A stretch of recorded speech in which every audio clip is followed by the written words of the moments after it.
Welcome to the Kolbecast, episode 186. Thank you for joining us. Today, Jordan returns to the show to help Bonnie and I welcome back Dr. Hasler and to welcome Kolbe alumna and teacher, Mrs. Olivia Knuffke, to a discussion about music. We discuss our introductions to music and the importance of listening to music. We also discuss the quality of recordings from digital to vinyl to live performances. Our discussion serves as a good introduction, but keep your eyes open for a follow-up episode with this group as well. We hope that you'll enjoy the show. Hi there, I'm Bonnie, Kolbe homeschooling mom of 4 lads and lasses, liturgical musician, popcorn, and podcast fanatic. And this is Stephen, homeschooling father of 5 and director of development for Kolbe Academy. And I'm Jordan. As a product of homeschooling, I'm proud to teach Greek and Latin for Kolbe online and serve as the Alumni and Public Relations Director. We have gathered with us some musically minded folks for a conversation that I've been looking forward to for a while. Dr. Carl Hasler, hi, good to see you again. You're overdue to come back and talk to us, so I'm glad you're back. How are you? I'm doing well, thank you. And we get to introduce a new voice to the Kolbecast mix, Mrs. Olivia Knuffke, who's teaching an online music history course for us here at Kolbe. Good morning, Mrs. Knuffke. How are you? Wonderful. It's great to be here. Thank you. I'm so glad that you're joining us. I've been hoping to get to meet you and visit with you a little bit. Would you tell us a bit about yourself and your background and kind of how you found your way to Kolbe? Yeah, so I currently live in Irving, Texas with my husband of 6 years and my 2 daughters who are 5 and 1. I came to Kolbe back when I was a student at Kolbe, back in the dark ages, before the online school, definitely before podcasts. And I did the high school program.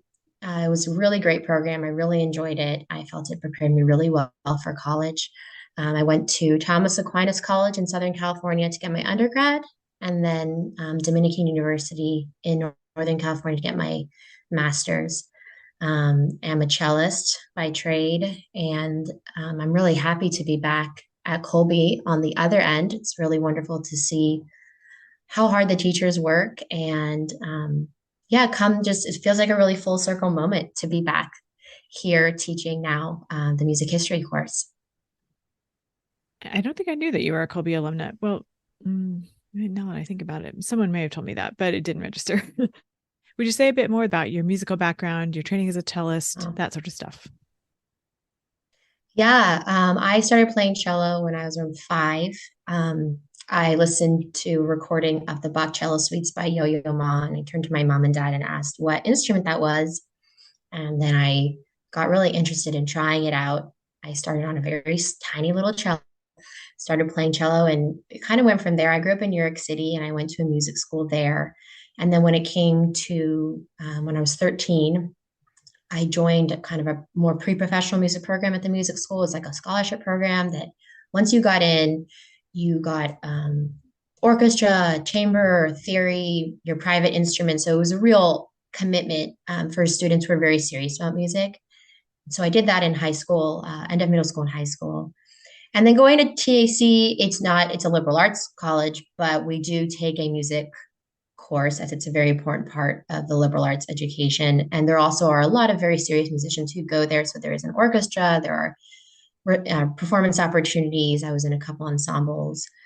But leaving TAC, I felt like I needed to round out my music education a little more. So that's why I went and got my master's in music at Dominican. I'm also trained to teach in the Suzuki method, which some of you might have heard of. It's a very well-known pedagogy method that was founded by Dr. Suzuki, a Japanese violinist himself. So that's kind of where I come from with my musical background. Music is a part of my day-to-day life because I teach also privately. And so I teach in my home. So there's always students coming and going, playing music. I feel very fortunate that my kids are able to grow up hearing music all around them. So yeah, that's kind of where I come from. And I, make time for myself to practice. When I can, I do gigs, play for friends, pay for family. Whenever there's a family gathering, I play, things like that. Just music is integrated into my life, which I feel very fortunate about. How'd things go for you as a high school student, balancing your academic and musical studies? It was a lot, but both required a lot of discipline, a lot of focus, a lot of time. But I was lucky because I think that, they kind of complemented each other. A lot of the skills that I needed to be, persist about my practicing and, my work ethic were true for Kolbe and were true also for music. So it's the same kind of discipline that you need. But it was definitely a balance. And I will say, once I got into this, high school music program, I didn't do any other electives really besides music and then Kolbe. That was it because that's all I had time for. And that was a good decision. That worked well for me, but it was a big commitment. And but I'm really fortunate that I was able to have that opportunity. Yeah, I'd be curious to know if we have some current Kolbe students pursuing a similar track. I know Yeah. we have a lot of student athletes and dancers. I'd love to hear from the serious musicians among our student body now. Well, we first met Dr. Hasler on the Kolbecast back in episode 64. Therese Prudlow, one of our online instructors and the chair of Kolbe's history department, she and I got to visit with Dr. Hasler. Of course, I will link that episode in the show notes. We heard at the time a bit of your musical background, sir, but for folks who haven't yet listened to that episode, tell us about your musical side. Well, okay. I have an older brother who's about 9 years older than me, and so my first sort of really remembering things is he was bringing home records, folk music from the 60s. And I'm sure now that I think about that a little bit, that probably also influenced some of my philosophical interests later on down the road. So first things I remember is hearing folk music, Bob Dylan, people like that in the house.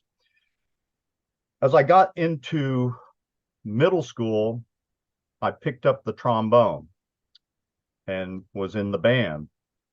And at that juncture, I'm being introduced to classical music.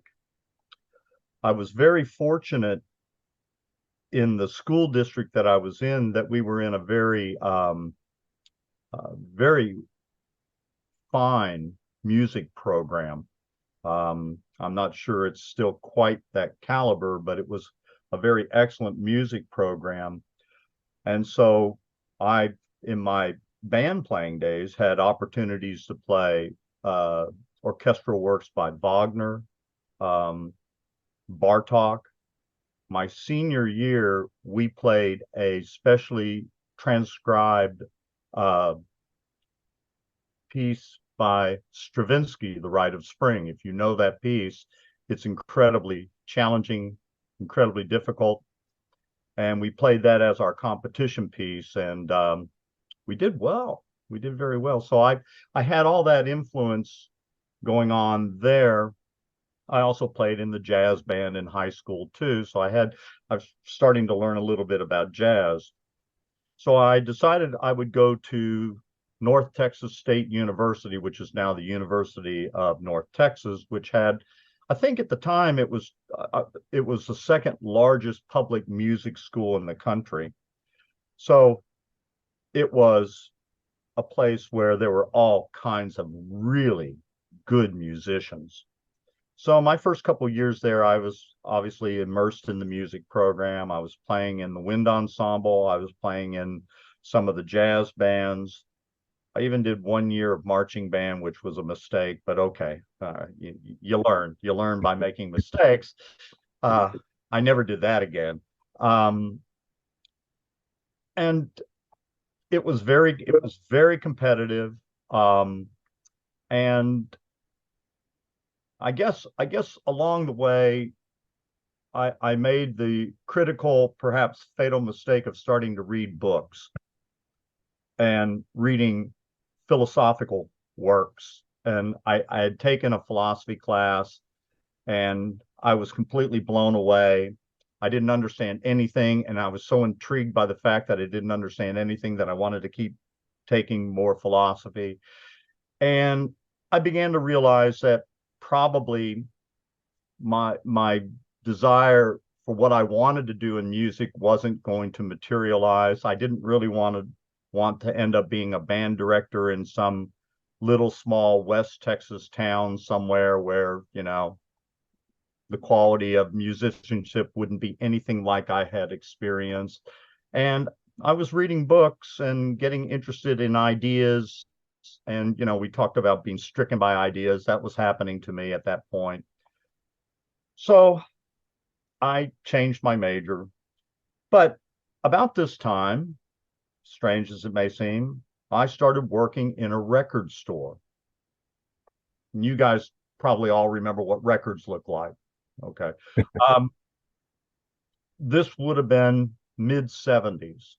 So if you think about what was going on in the music industry at that point, there were all kinds of things happening. And being in Dallas and being in the record business, I was being afforded all kinds of opportunities to go to concerts and things like that. Everybody that came to town, I went and saw. So now I'm getting introduced into popular music. And so I was looking for things in popular music that wasn't typically being played on the radio in the Dallas market.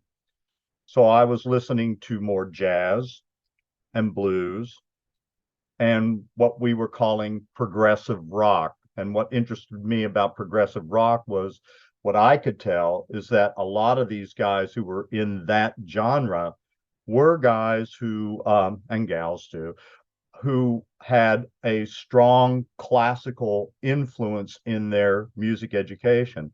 So I was listening to a lot of that stuff that no one was playing on the radio here. So my tastes are going boom. It's like a big explosion, and I'm hearing all this stuff.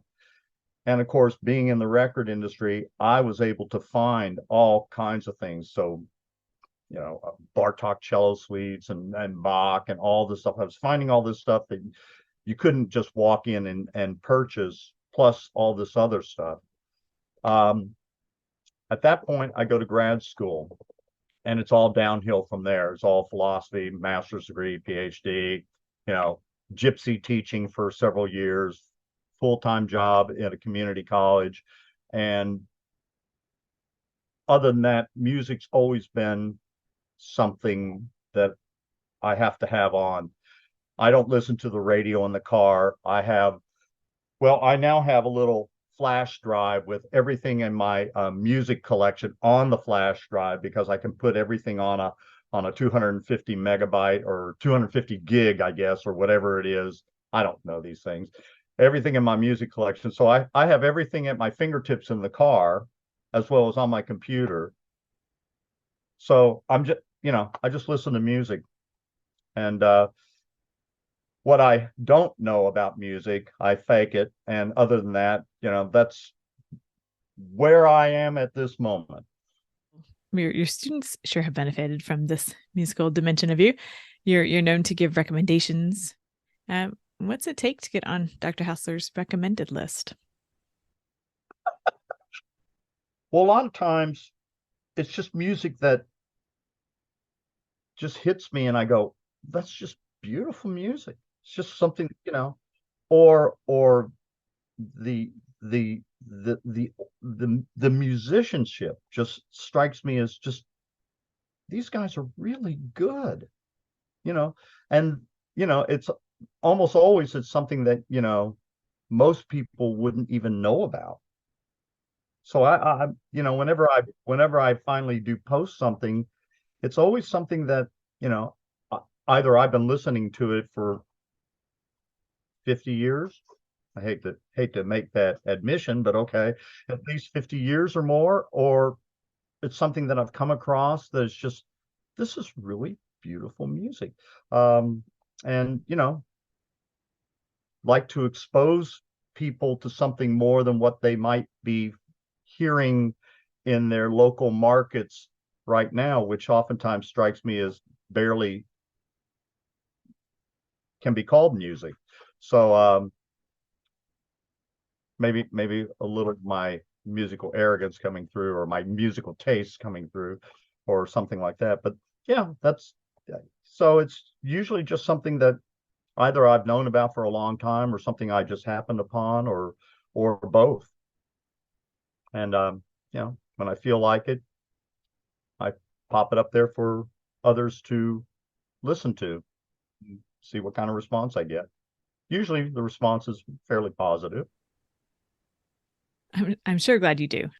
I bet Dr. Almanzar would have some thoughts about one of the things you just said about what's currently available. First, Dr. A, I feel like we know you well in your academic areas of interest in your writing and so forth. You've spoken just briefly, though, only a few times about your musical background. And I think we'd have to go pretty far back in our Kolbecast archive to find any discussion of that. So would you tell us about yourself as a musician? Yeah, sure. My experience with music started out incredibly narrow because, it's the 80s and 90s, and my parents being evangelical Christians, my father being a pastor, they were part of that generation that looked at rock and roll or any kind of music like that as sinful. And my mom was the pianist for the church. She's very musical, and so I was around music, but it was all church music.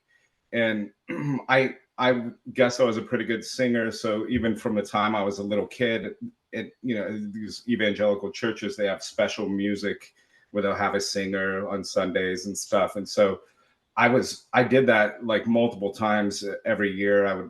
I'd learn a song with my mom and I would sing, and I loved music. And they would listen to oldies, though, the oldies stations, 50s and 60s music. It was fine. And so I would hear that, and I really liked Buddy Holly and some of these musicians but I didn't have access to instruments really besides the piano. And I never got very good at piano, even though I took lessons for a long, long time.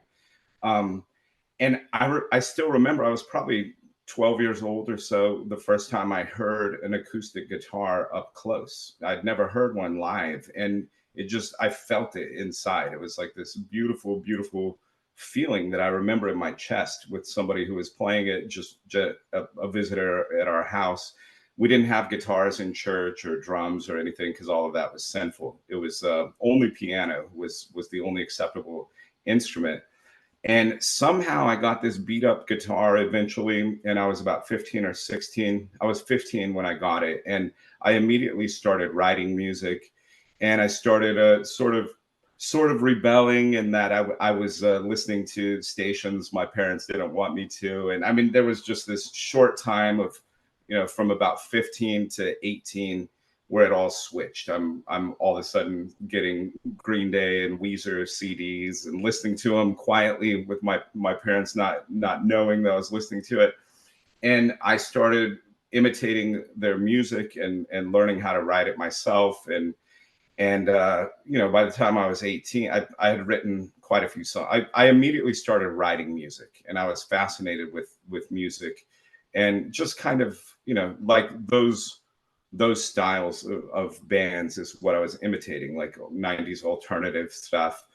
And then I originally, kind of like Carl, I was really interested in music at the beginning of my college career. So I actually worked really hard on piano and became a music major. And I knew I wasn't good enough to be a performer of classical music, but I got good enough on piano to where I could major as a music composition major. So I love music composition, music theory, all of that. I got really into it for a very short time, like 2 years. And then it was sort of the same thing. Books took over, and there was that connection, some sort of connection with like the wonder of writing and writers and all of that, and music, and how those two things go together. And then a professor in California who was very instrumental in my whole trajectory academically, he told me that he had been in a band, and the same progression happened to him, where he said it lacked, he felt like it lacked the substance. Music did. It lacked the substance, pop music, guitar, bass, and drums, but it lacked the substance he was after. And then he said, but I may have been wrong. So he made this whole career, and some of his former bandmates were still playing music, and he kind of said, I may have been wrong. But I left to go to California really with the idea that I was going to become, a musician. That was my idea. It was still before the internet. And I was going around playing in coffee shops and open mics and things like that, acoustic music, and trying to form a band and play. I played in a few different bands, but it was through that I ended up meeting my wife around that time, and everything sort of changed. So I kept all these songs written in maybe an 8-year period, and I still, I'd play them all the time, every chance I got, even up until recently. And what's happened now is my daughters have sort of just stolen the stage from me. So I I never play, and I never really taught them anything. They did piano lessons, but one of my daughters, who's really good on guitar, a lot better than I was, even years older than her. They just learned through imitating me, and they kind of learned to love the music that I used to listen to and play and all of that. So they're writing their own songs. So I'm around music all the time. They play constantly. One of my daughters wrote, she's 11. She wrote an entire musical that is beautiful, beautiful, called Salem, about the Salem witch trials, and it's on piano. And her only problem is she doesn't have any friends who can hit all the notes that she that she wrote for it. But our idea is to actually try to get a homeschool group together or something, and actually have her perform this musical. So they've sort of, I don't even know where my guitar is. They just take the instruments and stuff. But so it's all switched to them. It's the next generation, and I would have to say they're much better than I was. That is amazing. I would love to be around when they're working that stuff up. Yeah, I can verify Jordan is just not speaking as a proud, biased father in this case. I when I was visiting them over the summer, all of their children came out to do an impromptu performance, and it was just, they were even to the littlest ones harmonizing, and it was yeah, they've got it there. They've got the gift. What's people always think that one of us is training them, but we're not. It's the kids themselves, and they're all 5 of them. They sing together, and they come up with these parts. And the oldest one is really good sort of at directing, and you sing this part and you sing that part, but somehow I can't harmonize. You could, for $1 million, I wouldn't be able to harmonize to a song, but they all can do it for some reason. So it's all them, it's not us. Okay, Stephen, your turn to tell us about your musical inclinations. Well, I'm definitely the outlier of this group today, because I played the drums a bit when I was in school, marching band a couple of summers with percussion instruments, which are heavy, but that's okay. And did musicals and things. Probably, growing up, my mother's very musical, and we were Lutheran. So it was exposure to, Bach and Handel and beautiful music on Sunday with the organ.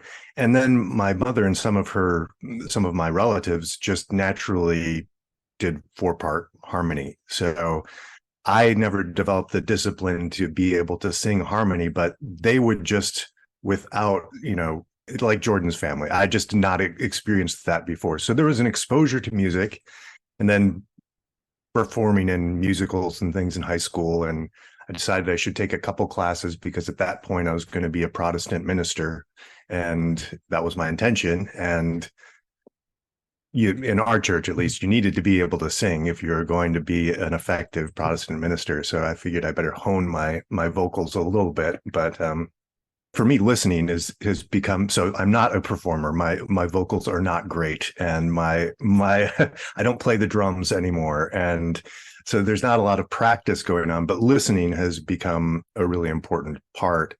And one of the things that I've talked about on the podcast before, I administer this ability test called the Highlands Ability Battery. And one of the things I found interesting is there's actual learning abilities like tonal memory that can be measured, which is the ability to learn by hearing, but also the ability to remember tones. And then there's rhythm memory, which again is learning by moving and different things like that, but is your ability to remember rhythms. And then there's pitch discrimination, how you can determine one note from another. And that has other things as far as tends to go across all of your senses. If you have high pitch discrimination, you tend to be discerning or maybe even picky, I guess. But all of those combine, at least I've been instructed and I believe it. When you're high with those abilities, you tend to have natural musical ability, but it also makes a demand, just as Dr. Hasler was saying there, that you basically, if you don't have music in your life, you're going to feel this emptiness, this kind of unsettled sort of nature. And so it just, in my family, going through Thomas Aquinas College myself, I learned very much about the beauty of classical music and the importance of music on the soul, and going through some of those courses as well. But my heart is often in classic rock and going back further to Frank Sinatra and all of that stuff. So I have a playlist that I've built over the years, which is now 26 hours or so on our Apple Music. We listened to it all the way through once when we were driving from California to Arkansas. But otherwise, it's just on in the kitchen. When I'm cooking after dinners, we're dancing about the kitchen. It's just throw on the playlist and play it. But otherwise, it's while I'm working. My computer's on. I'm playing music while I'm writing emails or whatever. So an important part of my life. I love music, and whether it's the classic rock or I have a particular love of chant now, of polyphony and Saint Hildegard or Palestrina or all of that is that's my Sunday morning haven in the kitchen while I'm cooking breakfast for everybody. But so not performing, but an appreciation for the beauty and just I like to dance too, with like two steps, TAC, traditional ballroom style dancing. I love it, and the music that I listen to, you can dance to. So I have 4 left feet, so I don't like to dance, but the idea that music can move your soul, I think, is something that you can find in all the genres of music. And I think that's something that, with this discussion has popped into my head, how beautiful music, wherever it comes from, just can really move you in a lot of different ways. And I think life would be so much less enjoyable without it. I've got to hand it to you, marching band folks. There's so much that goes into that. That goes for all sorts of musical training, of course. I say this as someone who finished a piano degree at a big state school. I have an appreciation for what goes into the musical training everyone here has undertaken and continues to practice in whatever form now. So I started playing the piano when I was, I think, 6. It's always been my outlet, really my go-to thing. Early on, I had teachers who, for the most part, let me play what I wanted to play. Didn't really hit the theory side all that hard, so I had some making up to do for that later. I started playing the piano in church when I was 14. There was a really fabulous musical duo who had been handling that at our parish, and they moved on. And other folks knew that I played the piano, so they asked me to play. I was so nervous at first that I would only play the right hand until I kind of settled down a bit. And so I played for my high school choir, and I ended up being a piano major in college. And I didn't realize what I was getting into. I did not have the early serious music formation, though I did grow up in a musically rich environment. My mother has a gift for music as well. She had perfect pitch, which was amazing to me. And I had great music education in school and grew up in just the environment I grew up in was conducive to that. So I'm grateful for that. I had the affinity, which helped me go more deeply into more formal study as a piano major. So that experience was really tremendous. And I got to accompany a lot of different instrumentalists and vocalists. And it was interesting to interact with everybody and their various personalities and how those matched up with their instruments, which I referred to recently on an episode with Art and Lorraine Bennett on the temperaments. I think my own temperament as a phlegmatic melancholic has a lot to do with me as a pianist. When I finished my music degree, I went to work for an orchestra as the lowliest PR person in the whole ranking. So I wrote about music and I drove the visiting artists to the TV and radio stations, arranged interviews, stuff like that. After that orchestra ceased operations, I went to work full-time as a music and liturgy director at a parish. Playing in church has been primarily how I have used my musical gift for the most part. And I've been really fortunate to be able to do that for a long time now, off and on, as the kids were little. And now I'm back at it every weekend. I think Jordan and I talked about this way back in episode 7. Playing funerals has particular significance for me. It's a really an honor to be able to be present during those moments and those liturgies. And now I think I see my musical formation and training manifesting in other areas of my life. So I wondered if we could talk a bit about that, how you guys see that showing up in your own lives.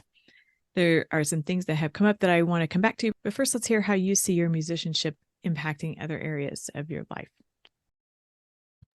I'd be interested to hear from Mrs. Knuffke about this, because like mine was a passing sort of thing. It's a part of me, but it didn't demand perfection. It didn't demand like all, so to be more, I guess, on the sophisticated side of music where you have to learn to be mastered by your instrument almost, and there's no room for mistakes in that realm. I'd really be interested to hear about how to balance that, or if and then again if that plays into other aspects of your life. Yeah, definitely. As you guys were talking, I was thinking we've said this word perfect or perfectionism a lot here already. And I think that can be sometimes the, I don't know, the trap that you can fall into, especially with classical music, I'll say, because there's this really high level of rigor when it comes to classical music, classical musicians, classical pieces. And sometimes, I'm speaking also from my personal experience, it's can feel scary to take on a piece of music when the greats have played it to such a high level. I've heard other cellists, we've talked about how we almost sometimes enjoy playing contemporary pieces that haven't been heard as much. A piece that someone writes for you. I've done premieres of pieces that no one's heard before. So they don't know what it's supposed to sound like. But if you go out there and you play the Bach cello suite #1, well, it's been done, and it's been done really well before. And sometimes, at least I'll think to myself, well, who wants to hear my version when they can just go turn on Pablo Casal's version, and it's definitely more perfect than my version. But I do think that is just a stumbling block, because we need good music in the world. And even if you're not playing it at Carnegie Hall or Lincoln Center, that's okay. It's still a beautiful product that you're putting out into the world. It's still important to hear, and it's still, bringing beauty into the world, your performance. So I think that, I just wanted to touch on that, because we're all saying that, I think musicians often feel like they have to apologize. Like, well, I'm not that good, or I don't actually practice as much as I should. It's okay. It's okay. We can all practice more. And a lot of us don't have the privilege of being touring musicians where everything else is taken care of in our lives, and we just get to go from one gig to another. So that being said, when it comes to music, you will not get better if you don't practice, and practice is a big thing. And I do think that that's something that I was, my parents were very encouraging of our music. They obviously paid for our music education. My mom would sit with us and practice when we needed it. My dad came to every recital. He would leave work early to come. And so when children are young, they really need the support of a parent. Part of the Suzuki method is the Suzuki triangle, which is the parent, the teacher, and the student. So when they're little, they need that help. But you are building a skill there that will bear fruit in other areas of their life as well, because consistency is key to most skills that we want to build up, right? Whether it be, trying to memorize, a poem, or if it's, anything to do really with school, and, or consistency when it comes to, running a 5K or whatever it is. You have to, try and practice, get there, achieve your goal. And so that's the kind of larger life lessons that I think that being a musician has taught me, because Some days I don't feel like practicing or I don't have a lot of time to practice, but I know 20 minutes is better than no minutes. Yeah, I would have loved to have had an hour, but you know what? I have a busy teaching schedule. I have two kids. It's just not going to happen today. But Dr. Suzuki used to say this thing, if you brush your teeth that day, you practice that day. So even if it's 10 minutes to put aside, it bears a lot of fruit. And I can speak to that when I've had recitals to prepare for, and I feel like I don't have enough time, but I just do every day what I can, and you get there. That doesn't mean every performance is your favorite performance, but which is another life lesson, because sometimes a performance is not what you wanted it to be, and that's okay too. You learn, okay, I'm going to learn from this experience and take to the next, and you get back up, you brush yourself off, and you keep going, which that happens in life all the time too, whether it be music or not. But yeah, so those are kind of two areas that I think music has really helped me with, that consistency, that dedication, and then also just dealing with those high pressure situations, such as playing in church or playing a performance. And how do you deal with the nerves? How do you deal with the time when you didn't perform as well as you wanted to, getting back in the saddle, you don't feel like doing it again? And then also, celebrate those triumphs, celebrate those times when your performance goes really well and you have that adrenaline kick afterwards and it's amazing. And it was just everything you wanted to be. It's the highs and lows. So just like life, it's the highs and lows. And that's some larger ways I think that music, being a musician, has also impacted other areas of my life. Well, sharing the TAC background with you, Mrs. Knuffke, my formal exposure, other than our very rural band sort of instruction and learning, like just by observing family and people at the church, but seeing both music and astronomy stand out in the liberal arts, in the quadrivium there as things which are really amazing as far as. So I'm trying to see how this works in exactly with what you said, but it was making me think of, oftentimes when we do the liberal arts, especially today in astronomy and music, we're not approaching them actually in the way that they would be approached in the liberal arts, which are extensions of mathematics and geometry, respectively, and those things. But it's more than that with music, and I think astronomy in particular. It's not.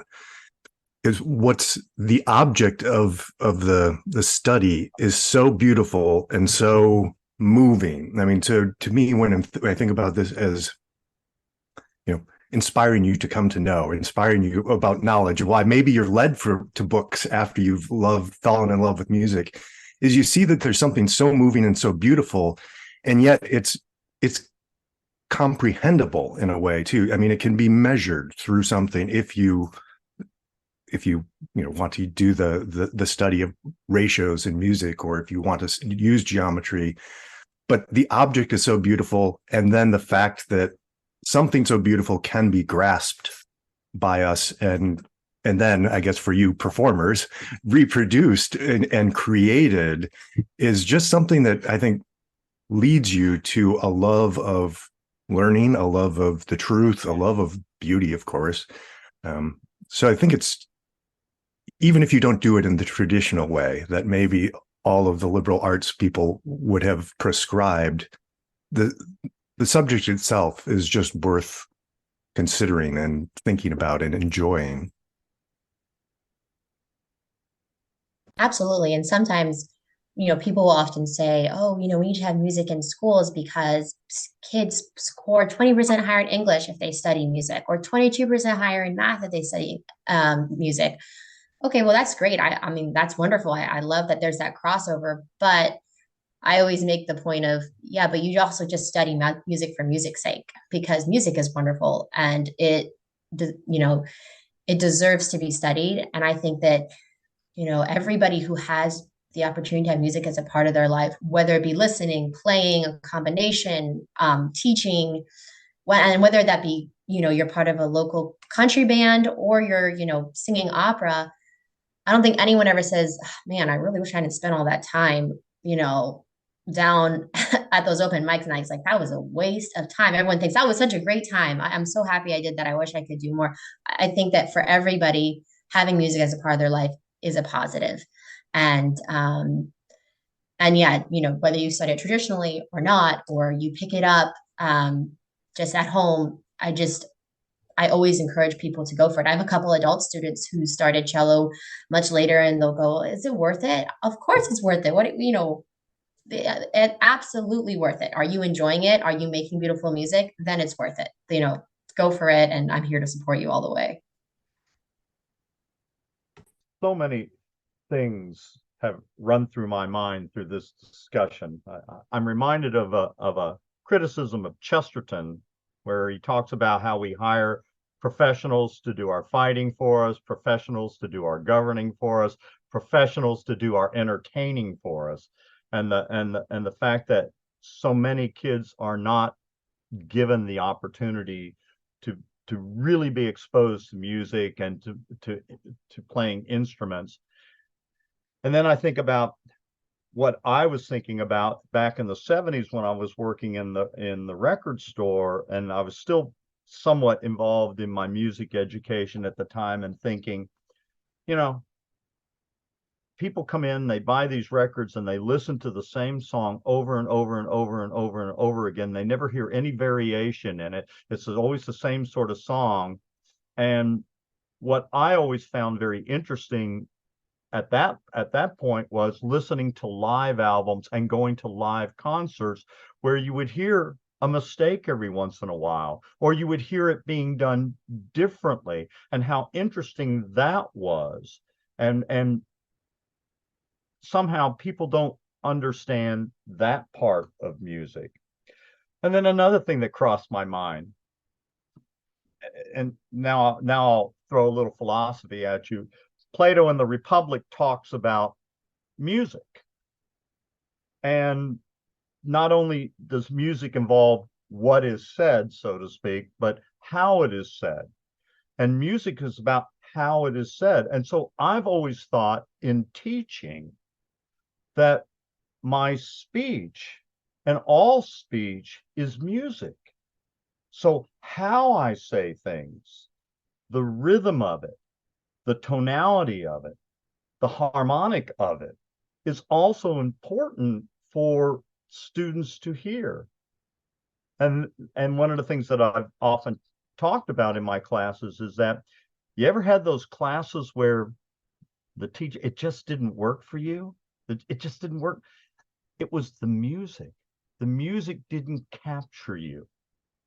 And you had those classes where you thought, oh, I hate this subject matter, and it turned out to be one of your favorite classes. I'll bet you it was the music that captured you in that class. So music, I'm sure none of us ascribe to a utilitarian way of looking at things in terms of music and in terms of our education. But that's what's happened in our world. It's become so very utilitarian. Music is not useful unless there's, something to be made from it, except that when you go to the club that night and you really enjoyed the open mic or whatever, and you said, wow, that was one of the best times I've had in a lot. There you are. We're in this utilitarian world that doesn't really understand truly the value of music to your soul, to your very soul. And so we're combating that in all the things that we've been talking about. I think it's really interesting, all of that, like the music of a live performance, the music of a lecture, all of that, because what I had a hard, I didn't transition into like the digital age, and even now I've never been one of those people who say, like, music is so much better. There's people who collect records and all of that, but until recently, my daughter got a record player. She likes to listen to records over CDs, or over it has a CD and a cassette option for it. And so we've let her listen to music in those different formats, and she prefers the record. She thinks she hears something better.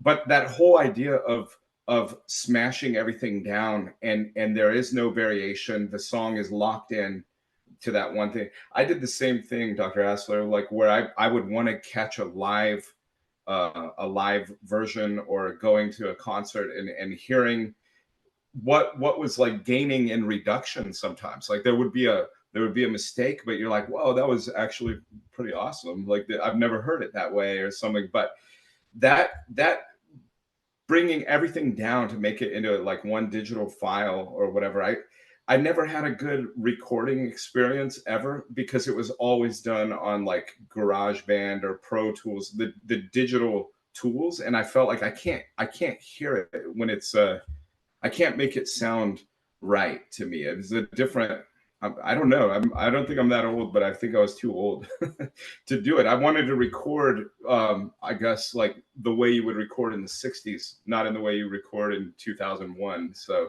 there's something in that too. I think the pulling it all down to a digital file and then hearing everything digitally. I don't know if you're working in a record store, you probably have an opinion on the difference between even the formats. Well, at one time I had an extensive record collection. The problem was moving an extensive record collection. Very heavy. I was still working in records in the early 80s when everything was going to CDs. I made a calculated decision to switch out. One of the biggest mistakes of my life, I think. I got rid of almost all my vinyl. Everything was on CD. Now, of course, everything is onto my computer. There is something about the vinyl recording. I think that your daughter's right, that there, even I can still hear some of it, and I can't hear very well anymore. Too many live concerts, too loud. Watch yourself. But the live performances I always thought were so much more interesting, besides from the fact of the music and the interpretations going on the stage live, but also the theatric, just watching people play. And I don't mean, all the crazy stuff that you see on stage sometimes, but I mean just watching people play their instruments, that emotive quality that goes into it. I always found that to be just incredibly interesting. And because I had some of that experience myself of, playing in orchestra or playing in bands and playing in jazz bands, having some sense of what that was like, that to me made music come alive. One of the things I really appreciate, strangely, about the digital age is, YouTube, where you can watch old live performances. I find that very interesting. So all these things I think are missed in a way today, when people really don't either attend to live performances or playing music themselves. All through my life, I've picked up recorders and I have a guitar somewhere which I can't play, and a recorder which I can't play, and every once in a while I like to pick them up and just fumble along, making your own music. I think that's sort of what Chesterton was about. We don't make our own music. We don't entertain ourselves anymore. We let other people do it for us for a fee. How insane is that? And so, music is one of those things that you don't have to pay somebody else to do for you. You just have to make your own. And short of that, I don't know. Hearing you talk about your time in the record store reminded me of my music history courses. I was a music major in the late 90s, and there was a listening component to the music history exams where they would play a piece of music. We had to identify it. They still called it Drop the Needle, even though they had gone to CDs by that point. Oh yeah, I took music lit. I took 2 semesters of music lit, and those were our exams. Drop the needle, and we literally dropped the needle. Uh, I remember I remember you had to go to the library because you didn't have these recordings, of course. And you went to the library and you sat in the listening booth and you listened to all this stuff again and again and again. Those were the courses that I really liked. It was the music theory that I didn't do so well in. That was one of my drawbacks. Yeah. So speaking of musical, that's a perfect place for us to transition. I wanted to talk about Kolbe's offerings in the musical realm and music's place among the liberal arts. Kolbe has offered a music history for several years. We did it here at our house a few years ago. And when I got into it, I was like, wow, this is really like a college level music literature course. It's wonderfully rich and deep. I got the opportunity to visit with Dr. Carol Reynolds, who wrote that course on episode 34 of the Kolbecast. I'll link that in the notes. But now Mrs. Knuffke has been teaching this course online for Kolbe. How's that going? And would you say a bit more about the course? Yeah, so yeah, we're using Dr. Reynolds' text as our book. We are including a lot of listening in our class. So I'd say, it's music history. We're also, kind of doing a little bit of music appreciation in there too. So yeah, we work through the text during the week. They come to class. We always start with some listening. Dr. Reynolds puts together, a suggested list of pieces regarding the composers, the time period that you're studying that week.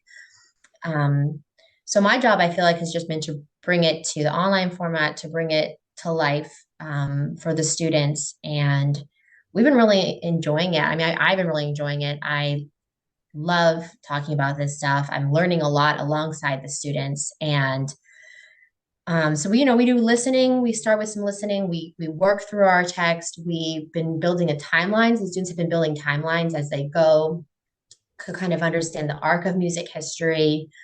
Where did we start? Where are we going? We focus a lot on the big composers, the big names, but I also try to bring in some of the lesser known composers. For instance, we were talking about last week, Felix Mendelssohn had a sister, Fanny Mendelssohn, who was also a composer, and female composers from that time period were few and far between. So we brought that in. The students thought that was really interesting. And also we've been doing some, exercises. I really wanted to make the course available and enjoyable for any student, whether they've been playing piano for 5 years or they have never, really had very little interest in music and very little experience with it. I wanted to bring it to make it a course that everyone felt like they could participate in. So, we've been learning about some musical terms such as forte, piano for dynamics, or tempo markings, and I'll have them listen to music and I'll have them write out, what tempo was this at? What dynamics are you hearing? What instrumentation are you hearing? What is a concerto? Remember concertos when we have a soloist, we have an orchestra. So kind of getting them used to listening and using musical terms to describe what they're hearing. So yeah, it's been a really, really great course. I'm happy to say I think the students are enjoying it. I hope so. This is my first year, so I'm putting everything together now as I go. And, as the year goes on, I hope to keep refining it and making it even more interactive and exciting. But the students participate really well. They seem to be really enjoying it. And then also, Dr. Hasler and I are getting a classical music club off the ground, which is very exciting. I'm recruiting I have a pretty large class. I have 17 or 18 high schoolers in my class, and I'm weekly annoying them to go join the classical music club. And because there are like you mentioned, that there are a lot of students at Kolbe who are already really serious about music. And I do think that hopefully the music history course is helping some others to become interested in music too. And they've started to share in class, when they go to a cool live performance, we spend a few minutes talking about what was that experience like. One of our students last week went and saw orchestra perform some movie soundtracks, Pirates of the Caribbean, and I forget what the other one was, but she shared with the class what that was like. And I'm telling them all to go see The Messiah this Christmas season. So yeah, it's been a really great course, and the book is really wonderful. That this course wasn't around when I was at Kolbe, so it's been new for me too in that way. It's not something I've taken before. But yeah, I think it's been a real joy to bring it to the online format. Good deal. I'm glad it's going well. So now there are both homeschool and online versions of it. It's for high schoolers, right? It is for high schoolers, yeah. So we have a whole range from high school. But yeah, it's been, first semester and we have like 18 students taking the class. So it's been definitely well received, which is great.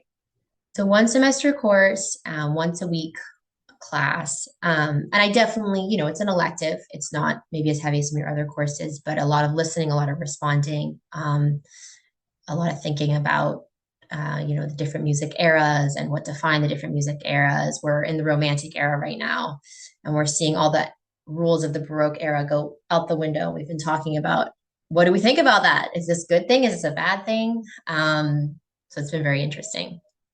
I'm sure they're drawing many connections with their studies and other areas, other courses. Mm-hmm. Orchestra's educational outreach is a big part of their mission. It was when I was there, and I'm confident it still is. Yeah, one thing we've been talking about in our course is, when music in the Baroque era, for instance, music was only really accessible to nobility and then at church. And we've been talking about how that has evolved to now, anybody can go get a ticket to a live performance. And I think, I've been trying to encourage the students to go find their local orchestras and just check out what they're offering, and telling them they can usually get discount tickets if you're a student and you show your ID. So hopefully encouraging them to just go out there and listen to live music, because as we were talking about, there's a communication, music is a form of communicating, and listening to CDs and records is great. But when you're in the live performance, I think there's that aspect of communication that's sometimes lost if you're just listening to a recording. And I think that is partly what compels us to go and hear something that we really like performed live versus just putting our favorite CD on of it. I could keep talking about this for quite a while, but we're going to bring this to a close here. Any final thoughts? I just think that we need to schedule a follow-up, because we haven't been able to get into some of the things. I wanted to delve into, like, introducing people to classical music and how do you develop a love for that and things. So maybe we'll have to do it to be continued with this group and pick back up some future time. I like that idea. Sounds good. To be continued. What do y'all think? Sure. Absolutely. Okay, y'all. Thank you so much for visiting with us today. Let's pick this conversation back up soon. Thank you so much. Bet. Thank you. Subscribe to the Kolbecast on your favorite podcast app so that you don't miss an episode. And let us know how we're doing by leaving a rating or a review. And as always, feel free to email us at podcast@kolbe.org. Mary our Mother, pray for us. St. Maximilian Kolbe, pray for us. Ad Maiorem Dei Gloriam.